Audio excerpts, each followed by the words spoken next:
भारतवर्ष में की जो प्रथम श्रृंखला है, जो पहली कड़ी है, जो पहला पायदान है, जिसको बहुत ज़्यादा मजबूत होना चाहिए, उस पर एक रचना केंद्रित करना चाहता हूँ। और इसी से देश की उन्नति तरक्की की संभावनाएं भी अधिक हैं। बाकी बहुत सारे प्रयास कई सालों से किए जा रहे हैं और कई सालों तक किए जाएंगे, लेकिन मैं जो विचार देना चाहता हूँ वो ये कि अगर हमारे परिवार और संस्कार ही नहीं रहेंगे तो देश कहीं से कहीं भी नहीं बचेगा। और जब परिवार और संस्कार बिगड़ते हैं, परिवार और संस्कार टूटते हैं, तो तमाम तरीके की व्याधियां, तमाम तरीके की बुराइयां समाज में जन्म लेती हैं और समाज को गंदा करती हैं।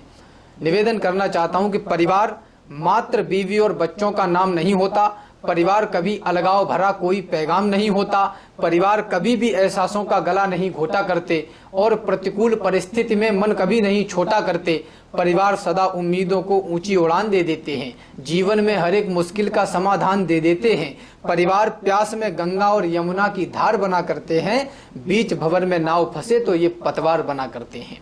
परिवार वहीं जहां ममता को मदर नहीं होने देते, चौथेपन में माँ बापू को दरबदर नहीं होने देते। परिवार वहीं जहां भाई को बाजू का बल समझा जाए और प्रत्येक सदस्य मिलाकर रामादल समझा जाए। परिवार वहीं जहां बेटी सीता अनुसुईया जैसी है, मर्यादा का मान रखे गायत्री गैया जैसी है। परिवार वहीं जहां दादी और दादा का मान सुरक्षित है। परिवार वहीं जहां संस्कार वाला वरदान सुरक्षित है। परिवार साथ हो तो बच्चे इतिहास रचा कर रख देंगे, सुंदर कर्मों से एक नया आकाश रचा कर रख देंगे। परिवार साथ हो तो बेटी धरती आकाश नाप डाले, हर प्रयास से पूर्ण सफलता का विन्यास नाप डाले। हम तो बच्चों को ये कह देते हैं अपने कि तुम ये करो ये मत करो, इसमें फायदा है, इसमें हानि है, इसमें घाटा है, ऐसा मत करिए। आपके बच्चे जो करना चाहते हैं उनको करने दीजिए, बस उनकी पीठ पे एक थपकी मार के ये जरूर कहिए कि तुम जो करना चाहते हो करो, परिणाम जो भी होगा हम दोनों आपस में मिलकर बांट के उसको तय कर लेंगे। परिवार वहीं जहां बेटी सीता अनुसुईया जैसी है, मर्यादा का मान रखे गायत्री गैया जैसी है। परिवार वहीं जहां दादी और दादा का मान सुरक्षित है। परिवार वहीं जहां संस्कार वाला वरदान सुरक्षित है।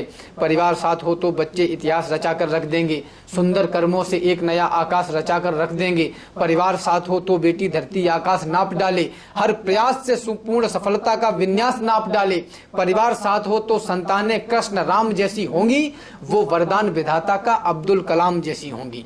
परिवार छांव है बरगद की, परिवार सुखों के डेरे हैं, ये घोर निशा में दीपक हैं और पावन मधुर सवेरे हैं। परिवार धरा के चमत्कार और संस्कार के हैं आधार, परिवारों से हमको होता है इस जीवन का साक्षात्कार। परिवार सभ्यता के उद्गम, परिवार राष्ट्र के कर्णधार, परिवार प्राण इस मिट्टी के, परिवारों से ही सदाचार। टूटा परिवार तो टूटेगा भारत माता का हर सपना और टूट जाएगा भरत वंश यदि सोचोगे अपना अपना। टूटा परिवार दशानन का तो वंश तलक ना बच पाया, लाखों की संख्या में थे पर वंश तलक ना बच पाया। टूटा परिवार कौरवों का तो कैसा त्रास हो रहा था, अपनों के हाथों से ही अपनों का नाश हो रहा था।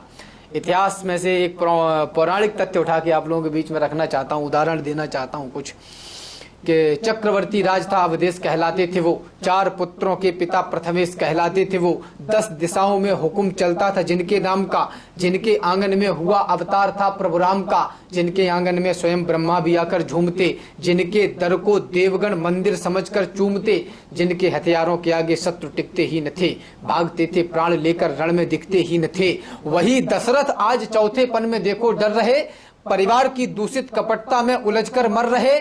तो बात वचनों की सुनहरी रीत रघुकुल की सुनो, पुत्र की माता पिता से प्रीत रघुकुल की सुनो। एक तरफ है राज्य और दूसरी तरफ माता पिता, एक तरफ वैभव है और दूसरी तरफ जलती चिता, एक तरफ है ठाठ सत्ता का बड़ा अधिकार है, एक तरफ माता पिता और भाइयों का प्यार है, एक तरफ शासन है शासन का बड़ा उत्कर्ष है, एक तरफ 14 बरस का जंगली संघर्ष है।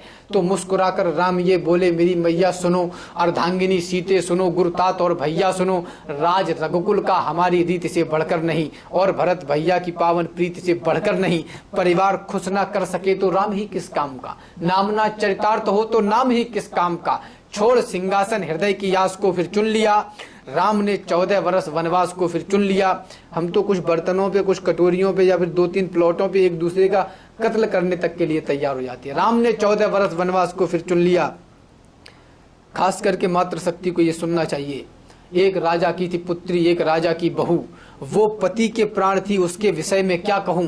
जब पति भाई की सेवा के लिए वन चल दिए, मौन थी सब प्रश्न उसने स्वयं से ही हल किए। एक टक देखा लखन को और मुस्काने लगी, परिवार के खातिर वो उस निर्णय पे इतराने लगी। उर्मिला पति के बिना परिवार के विस्तार पर 14 बरस लोटा लिए जल का खड़ी थी द्वार पर। परिवार टूटे तब से भारत में सुनामी आ गई, विश्व गुरुओं के घराने में गुलामी आ गई। परिवार टूटे तो भगी हैं बेटियां गैरों के संग, वासना हावी हुई बदले मोहब्बत के भी ढंग। परिवार टूटे तो हमें अफजल मिले याकूब मिले, देशभक्ति के बदन पर द्रोह के चाबुक मिले। परिवार टूटे तो नई नस्लें अभागी हो गई, बोतलों में डूबकर पूरी शराबी हो गई। जय हिंद, जय भारत। और विशेष रूप से इस बात को अंकित करते हुए कहना चाहता हूं एमपी लाइव की न्यूज़ के सभी दर्शकों को बहुत सारा प्रणाम, बहुत सारा नमस्कार निवेदन कर रहा हूं। अंतिम पंक्तियां आपके लिए पढ़ देना चाहता हूं। इसलिए परिवार को मुट्ठी बनाकर देखिए, भाइयों में प्रेम का दीपक जलाकर देखिए, बहन को अपनी सदा पद्मावती सिखलाइए, माँ सती सीता का सुंदर बिंब भी दिखलाइए। पिता माता के चरण की धूल को माथे धरो, जहाँ तक संभव रहे जो वो कहें वो ही करो। तुम सदा दादी व दादा के बचाना मान को, इस तरह से तुम बचा पाओगे हिंदुस्तान को। बहुत बहुत शुभकामनाएं, बहुत बहुत प्रणाम, नमस्कार।